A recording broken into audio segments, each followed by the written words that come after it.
اور جو اللہ کا عبادت گزار بندہ. تو اب اپنے موضوع کی طرف آپ کو لے کر کے آؤ.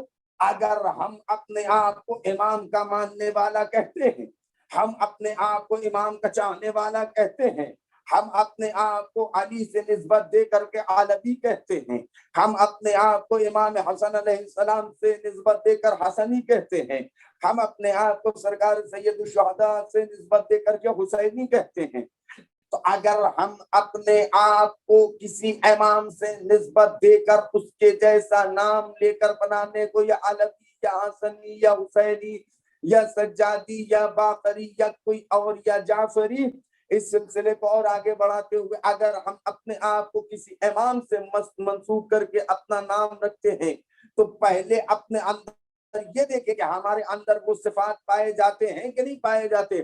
کون سے صفات؟ کہ اگر ہمارا امام نماز کو قائم کرتا ہے تو ہمارا فرض بنتا ہے کہ ہم اپنے امام کی پیروی کرتے ہوئے نماز کو ادا. اگر ہمارا امام زکوٰۃ عطا کرتا ہے تو ہم اپنے امام کی پیروی کرتے ہوئے زکوٰۃ کو عطا کریں. اگر ہمارا امام پروردگار کی عبادت کرتا ہے تو ہمارا بھی فرض یہ بنتا ہے کہ ہم اپنے امام کی پیروی کرتے ہوئے, بس اس سلسلے کو اور آگے نہیں بڑھاؤں گا, ہم اپنے امام کی پیروی کرتے ہوئے پروردگار عالم کی ویسی عبادت کرے جیسی عبادت کرنے کا حق ہے. بعض اوقات ایسا ہوتا ہے جان محترم کہ ریاکاری میں لوگ عبادت پہنچ جاتے. خدا کی قسم عبادت کو اس لیے انجام دینا کہ بندہ دیکھ رہا ہے کوئی فائدہ نہیں ہوتا. عبادت کو اس لیے انجام دینا کہ خدا دیکھ رہا ہے بہت فائدہ بخش ہوتا. تو حاصل کلام میرے کہنے کا بس مقصد یہ ہے کہ ہم اپنی زندگی کو اس طریقے سے گزاریں, اس سادہ نبی کے ساتھ گزاریں کہ ہمارا کردار یہ گواہی دے کہ یہ علی والا ہے, ہماری رفتار یہ گواہی دے کہ یہ علی والا ہے, ہماری گفتار یہ گواہی دے کہ یہ علی والا. کیونکہ نام علی رکھ لینے سے کوئی علی صفت نہیں بنتا. ہمیں اپنے کردار کو, اور خدا کی قسم بس ایک جملہ کہہ کے آگے بڑھنا چاہتا ہوں, اگر انسان اپنی راہ کو راہ محمد والے محمد سے الگ کر لیتا ہے تو اس کا نتیجہ کیا ہوتا ہے یہ دور حاضر میں آپ دیکھ لیں. ہمیں چاہیے کہ ہم اپنی راہ کو راہ محمد والے محمد پر ویسے لگائے رہیں کہ جیسے لگائے رہنے کا حق ہے. ہم ان کے راستے سے ایک لمحے کے لیے بھی ہٹے نہ, کیونکہ اگر ہم ان کے راستے سے ہٹ گئے تو آپ دیکھ رہے ہیں کہ دور حاضر میں ماحول کیا چل رہا ہے کہ ہم اتنی جسارت کر بیٹھتے ہیں اگر ہم اپنے آپ کو راہ محمد والے محمد سے ہٹا لیں کہ ہم قرآن کے خلاف بولنے لگتے ہیں. عزیزان محترم بات آ گئی ہے تو بس عرض کرتا چلوں اور جلدی سے اپنی تقریر کو یہیں پر تمام کروں. لوگ شرم بھی نہیں کرتے تو خوف بھی نہیں کرتے. بتائیے قرآن کریم کا انکار, میں نے اس مسئلے پر ابھی تک کوئی گفتگو نہیں کی. آج یہ موقع ہے, ماحول ہے, لہٰذا میں اس مسئلے پر گفتگو کرتے ہوئے آگے بڑھتا ہوں. میں کچھ نہیں کہتا اس سے, کوئی بات میں نہیں کہنا چاہتا, بس اتنا کہنا چاہتا ہوں قرآن کا جو چیلنج ہے بس وہی چیلنج اس کی خدمت میں رکھنا چاہتا کہ بھیا اگر تو بہت بڑا عالم ہے تو قرآن کے اس چیلنج کو پورا کر, کیونکہ تجھے اعتراض ہے.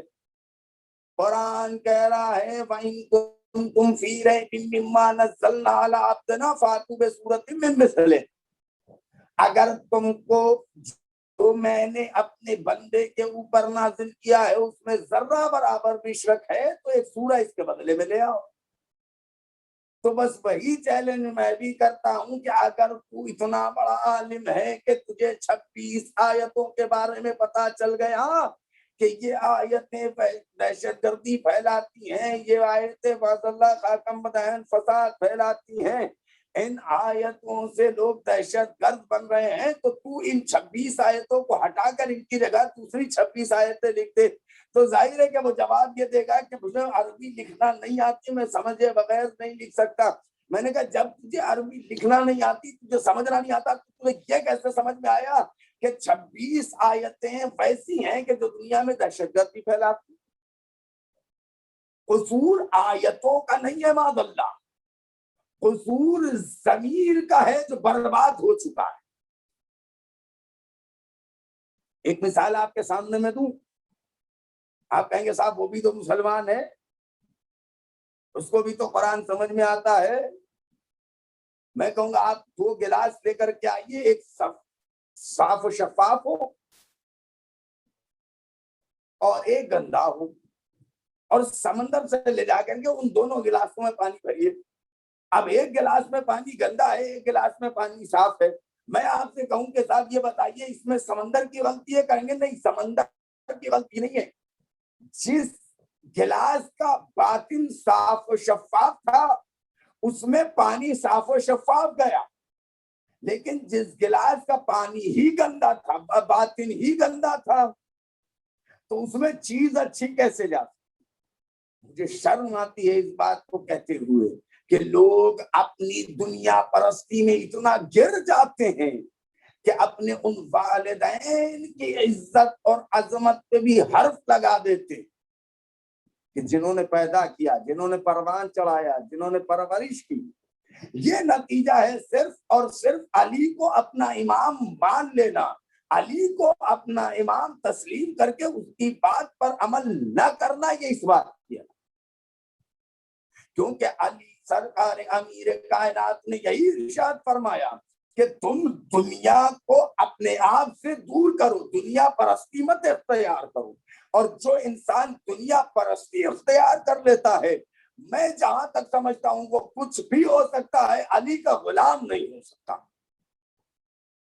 جو دنیا پرستی اختیار کرے، جس کی نظروں میں دنیا کی اہمیت بڑھ جائے، کیونکہ ہمارا مولا، ہمارا سید تو سردار، ہمارا آقا ایسا ہے کہ جس نے کبھی بھی دنیا کو اختیار ہی نہیں کیا، دنیا کو طلاق دیا۔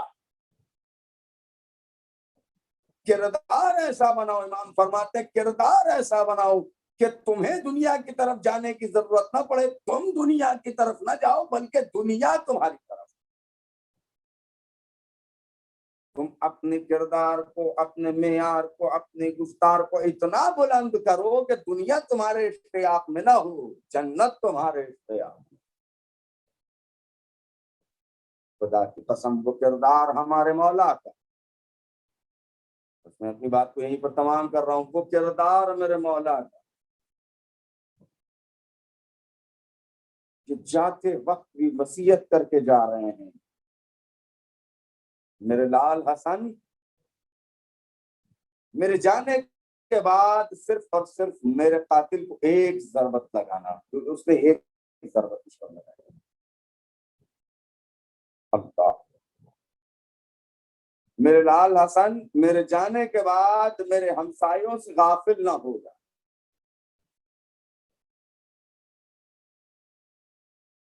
عزاداران مظلوم کربلا، عزاداران سرکار امیر کائنات، بڑی قیامت کی تاریخ ہے، بڑی قیامت کا دن ہے، یہ روز روز عاشورہ سے کم نہیں ہے۔ ہاں اگر اتنا کہا جائے تو شاید گریہ کے لیے کافی ہوگا۔ عزادارو، آج کا دن، آج کی رات جناب زینب ام کلثوم کی یتیمی کی رات ہے۔ آج وہ رات ہے کہ جب حسنین یتیم ہو رہے ہیں، آج وہ رات ہے جب عباس کے سر سے باپ کا سایہ اٹھنے والا ہے۔ آج کی رات وہ رات ہے جب قیامت کا منظر ہے، شیعوں کی یتیمی کا رات ہے، کوفہ اجڑنے والا ہے، نجف بسنے والا ہے۔ آزاداران مظلوم کربلا، آ گئی وہ رات جس رات میں زینب اپنے باپ سے جدا ہو رہی ہے، آ گئی وہ رات جس رات میں ام کلثوم اپنے باپ سے جدا ہو رہی ہے۔ آج حسنین کے سر سے باپ کا سایہ اٹھنے والا ہے۔ عزاداروں، جناب زہرا اپنی قبر میں تڑپ رہی ہے اور ایک فریاد کر رہی ہے، اے بار الہا، اب میرے لال حسین کو رات کی تاریکی میں کون پانی پلائے گا؟ اب جب میرا لال حسین رات میں پیاس سے اٹھے گا تو اسے پانی سے کون سیراب کرے گا؟ جزاکم اللہ خیر الجزا۔ خدا کوئی غم نہ دے سوائے غم مظلوم کربلا کے۔ عزادار تاریخ بتاتی ہے آخری شب زندگی سرکار امیر کائنات ہے، امام آرام کر رہے ہیں، بستر خواب پر ہیں، اطراف میں چاہنے والے ہیں، عزیز و اقارب ہیں، عزاداروں گھر والے بیٹھے ہیں، امام ایک ایک کو بلا کر وصیت کرتے ہیں، اے میرے لال حسن، دیکھو ہمسایوں کا خیال رکھنا، اے میرے لال حسن اپنی چھوٹے بہن بھائیوں کا خیال رکھنا۔ عزادار سب کو وصیت کر رہے ہیں۔ ایک مرتبہ امام حسین کو بلایا، امام حسین کے حوالے سب کو کیا۔ عزادار قیامت کا منظر ہو گیا، بس مجلس تمام۔ ایک چند برس کا بچہ تھا جو گھر کی دیوار سے سر لگائے ہوئے زاروں قطار گریا کر رہا ہے۔ ایک ماں بیٹے کے قریب گئی، اے عباس گریا کیوں کر رہے ہو؟ اے عباس اتنا تڑپ کے کیوں رو رہے ہو؟ ایک مرتبہ دادی عباس کہتے ہیں، اماں آج میں بہت غریب ہو گیا، مجھے یقین ہو گیا کہ میں یتیم ہونے والا ہوں۔ عزاداروں قیامت کی منزل ہوئی۔ جناب ام بنین کہتی ہے، عباس یہ کیوں خیال آیا؟ جناب عباس کہتے ہیں، اماں بابا نے سب کو بھیا حسن کے حوالے کر دیا مگر مجھے کسی کے حوالے نہ کیا۔ عزاداروں یہ سننا تھا کہ ام البنین غازی کے ہاتھوں کو پکڑا، لے کر کے اپنے والی و وارث سید و سردار کے قریب گئی، جا کے ایک جملہ کہا، اے میرے والی و وارث، عباس بڑا پریشان ہے، گریا کر رہا ہے، آپ کے پاس لے کر کے آئی ہوں، کیا میرے عباس سے کوئی خطا ہو گئی ہے؟ کہ نہیں ام المنین، تمہارے عباس سے کوئی خطا نہیں ہوئی۔ کہ مولا پھر آپ نے سب کو میرے آقا حسن کے حوالے کیا مگر میرے لال عباس کو کسی کے حوالے نہیں کیا۔ ایک مرتبہ سرکار امیر کائنات نے عباس کو قریب بلایا، اے عباس کسی خاص دن کے لیے تم کو دعاؤں میں مانگا تھا، اے عباس ذرا میرے قریب آؤ۔ عباس قریب آئے، حسین کو بلایا، حسین قریب آؤ، امام حسین قریب آئے، مولا نے عباس کے ہاتھوں میں حسین کے ہاتھوں کو رکھا، حسین کے ہاتھوں کو عباس کے ہاتھوں میں رکھا، اے عباس میرے حسین کی حفاظت کرنا، اے حسین عباس تمہارے حوالے۔ لو عزادارو 21ویں رمضان آ گئی، میرا مولا اس دنیا سے رخصت ہو گیا، تابوت سجایا گیا، تابوت کو گھر سے نجف تک پہنچایا گیا، سپرد خاک کر دیا گیا۔ میں ہاتھوں کو جوڑ کر کروں گا، مولا یقیناً اس سال بھی ہم آپ کا غم میں سے نہ منا پائے جیسے منانا چاہیے تھا۔ مولا جس شان و شوکت سے ہم آپ کے تابوت کو اٹھاتے تھے، کاندھا دیتے تھے، اس سال بھی نہ دے سکے۔ مولا مدد کیجیے گا تاکہ سال آئندہ یہ وبا ختم ہو جائے، مگر مولا آپ کا جنازہ آپ کے گھر سے برآمد ہو کر کے گیا، جو نجف تک پہنچایا گیا، جسے نجف کی سرزمین پہ سپرد خاک کیا گیا، مگر میں ہاتھوں کو جوڑ کر کروں گا، مولا آپ کا جنازہ بڑی شان و شوکت سے اٹھا، مگر آپ کا ایک بیٹا کربلا کی سرزمین پر 3 شب و روز کا بھوکا پیاسا تڑپتا رہا، لاش پر گھوڑے دوڑائے گئے، تن کربلا میں پڑا رہ گیا، چرنوں کے نیزہ کی بلندی پہ سوار ہو کر شام چلا گیا۔ الا لعنت اللہ علی قوم الظالمین سيعلم الذين أيما انقلب ينقلبون ربنا تقبل منا إنك أنت السميع العليم۔ میں نوح خان حیدر علی شیرازی انڈیا سے آپ حضرات کے درمیان میں ایک نوحہ پیش کر رہا ہوں۔ ایک باپ کی میت پہ ایک بیٹی کے کیا بیان ہوتے ہیں۔ جناب زینب اپنے بابا کے لاشے پہ کیا بیان کر رہی ہیں، بطور خاص سماعت فرمائیں حضرات۔ باپ کی لاش پہ زینب نے کہا رو رو کے، آپ کے بعد مجھے کون سہارا دے گا؟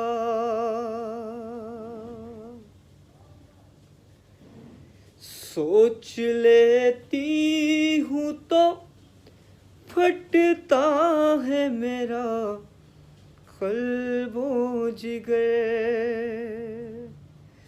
آپ کے بعد مجھے کون سہارا دے گا؟ باپ کی لاش پہ زینب نے کہا رو رو کر، آپ کے بعد مجھے کون سہارا دے گا؟ کہ آپ کے سر پہ یہ تلوار چلائی کس نے؟ دیکھیے سر سے ٹپکتے ہیں لہو کے قطرے، کتنی بے رحمی سے ظالم نے چلایا خنجر، آپ کے بعد مجھے کون سہارا دے گا؟ آپ کے بعد مجھے کون سہارا دے گا؟ یہ بندی بطور خاص سماعت میں حضرات کہ کم سے کم آپ نے میرے لیے سوچا ہوتا، اتنی جلدی مجھے تنہا نہیں چھوڑا ہوتا، رحم تو کھائیے بابا میری تنہائی پر، آپ کے بعد مجھے کون سہارا دے گا؟ آپ کے بعد مجھے کون سہارا دے گا؟ کہ آپ کے زخم یہ دیکھے نہیں جاتے مجھ سے، خون کے عشق برستے ہیں میری آنکھوں سے، کاش دیکھے نہ کوئی بیٹی کبھی یہ منظر، آپ کے بعد مجھے کون سہارا دے گا؟ آپ کے بعد مجھے کون سہارا دے گا؟ مولا عباس کے والد سے جناب زینب کیا بیان کر رہی ہیں، یہ بھی بطور خاص سماعت میں حضرات کہ اپنے عباس کو میں کس طرح سمجھاؤں گی، آپ کے بعد اسے کیسے میں بہلاؤں گی؟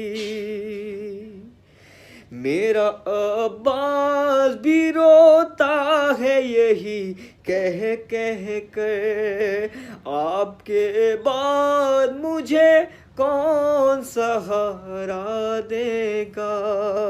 آپ کے بعد مجھے کون سہارا دے گا؟ ہی بابا اس وقت یہی سوچ کے مر جاؤں گی، آپ کو چھوڑ کے جب کرب و بلا جاؤں گی۔ اس لیے آج یہ شکوہ ہے میرے ہونٹوں پر، آپ کے بعد مجھے کون سہارا دے گا، آپ کے بعد مجھے کون سہارا دے گا۔ کہ بابا تکلیف بہت ہوگی میری آنکھوں میں، بال کھولے ہوئے جاؤں گی میں درباروں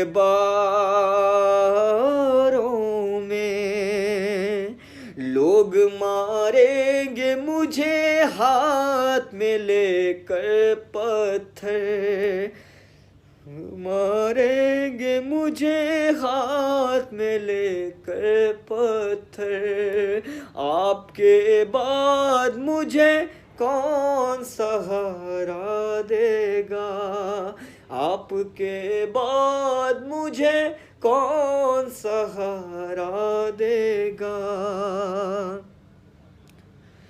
کہ اے شباب ایک قیامت ہے علی کے گھر میں، یوں مصیبت کبھی آئے نہ کسی کے